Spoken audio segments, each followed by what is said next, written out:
होठों को गुलाबी करने का तरीका।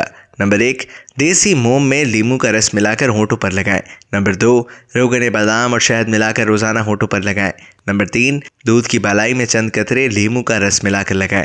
नंबर 4, शहद और जैतून का तेल मिक्स करके लगाएं। नंबर 5, गुलाब के अर्क में ग्लिसरीन मिलाकर दिन में 2 मरतबा लगाएं। नंबर 6, ताज़ा दूध की झाग को होठों पर मलने से होठ गुलाब की तरह सुर्ख हो जाएंगे। नंबर 7, अंगूर के रस में पिसी हुई चीनी मिलाकर होठों पर लगाएं। होठों की स्याही खत्म हो जाएगी। नंबर 8, लिपस्टिक लगाने से पहले होठों पर रोगन बादाम या कोल्ड क्रीम लगाएं या टिश्यू को होठों में दबाएं। आप टिश्यू से होठ खुश्क करें और दोबारा लिपस्टिक लगाएं। देर तक ताज़ा दम रहेगी।